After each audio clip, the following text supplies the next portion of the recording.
Have you ever wondered why, even in a world of smartphones and self-driving cars, we still flinch at shadows? Why your heart races in a dark room?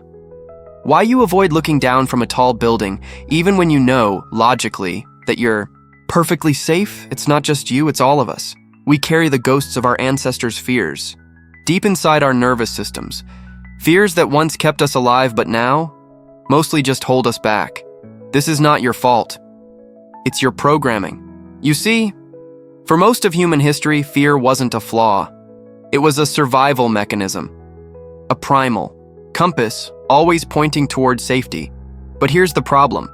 Evolution is slow, painfully slow. Technology sprinted ahead.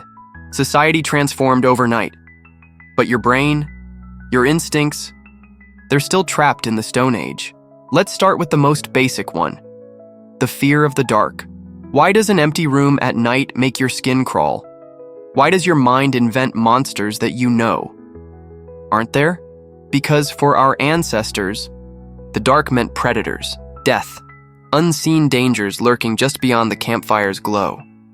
The ones who didn't fear the dark didn't survive to pass on their genes. Now, thousands of years later, the fear remains. Irrational, but powerful. You walk faster at night. You double-check locked doors. Your body reacts automatically because somewhere, buried in your DNA, is the memory of eyes watching you from the shadows. Then there's the fear of heights. No one had to tell our ancestors to be careful near cliffs. One wrong step and it was game over. That instinct, vertigo, dizziness, that gut-clenching terror, it kept them alive. And now, it keeps you from enjoying breathtaking views, from climbing new heights, both literally and metaphorically. Isn't that crazy? The very thing that protected you now limits you. But it gets even more interesting. Snakes, spiders, creepy crawlies. Why do they make your skin crawl even when you've never been bitten? Because they could have killed your ancestors. Long ago, long before hospitals and anti-venom. So your brain developed a hypersensitivity, a hair trigger alarm system. And here's the kicker. Even in places where there are no poisonous snakes, people still fear them. It's not experience. It's inheritance. Your brain assumes better to overreact than not react at all. It's the same with loud noises, a sudden bang, a crash. Your heart leaps out of your chest, your muscles tense. Why? Because back in the wild, loud noises weren't random. They were warnings. A falling tree, a stampede, a predator approaching. Today, it's a car backfiring. But your nervous system doesn't know the difference. And then, there's the fear we rarely talk about, social rejection. This one cuts deeper than all the rest, because in prehistoric times, being part of a group wasn't just nice, it was essential. Alone, you were prey. With the tribe, you were protected. So, our brains evolved to treat social rejection as life-threatening.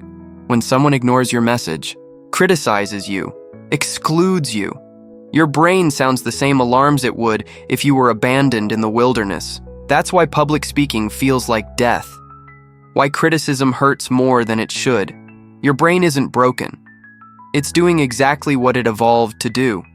But in today's world, it's holding you hostage. Here's another. The fear of the unknown. Back then, exploring new territories meant risking encounters with dangerous animals, hostile tribes, or deadly environments. So the safest strategy? Stick to what you know. Fast. Forward to now. And you still hesitate. You avoid quitting that job you hate. You postpone moving to a new city. You delay starting that business. Not because you're lazy, not because you're weak. Because your brain, wired for survival, screams, stay where it's safe. But here's the truth no one tells you. Safe is an illusion. Comfort zones are cages. Those ancient fears, they're not protecting you anymore. They're preventing you from taking risks, from growing, from becoming who you're meant to be. And there's more. The fear of contamination, disgust, that instinct that makes you recoil from rotten food, dirty water, or even a sick person. Once, this saved lives. Now, it can become irrational, obsessive. It drives people to compulsive hand-washing, fear of germs, or social isolation. The instinct remains, even when the threat is long gone. Do you see the pattern?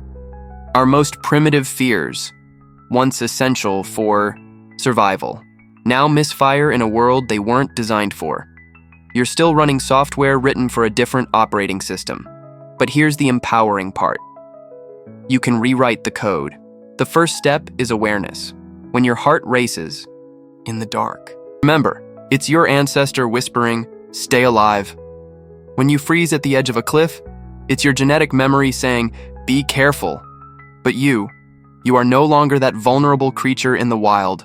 You have logic, reason, perspective. You can feel the fear, acknowledge it, and then choose to act anyway. That's what courage is. Not the absence of fear, but moving forward despite it. Because the truth is, those fears never really go away. They're part of you. But they don't have to control you.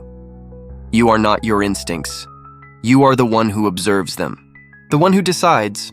Imagine what you could accomplish if you stopped letting primitive fears dictate your life. What risks would you take? What dreams would you chase? Who could you become? The future belongs to those who master their fears, not those who are free from them. So the next time your heart races, your palms sweat, your mind screams danger, pause. Ask yourself, is this fear protecting me, or is it holding me back? The answer could change your life. If this message resonated with you, give it a like, share it with someone who needs to hear it, and don't forget to subscribe for more content like this.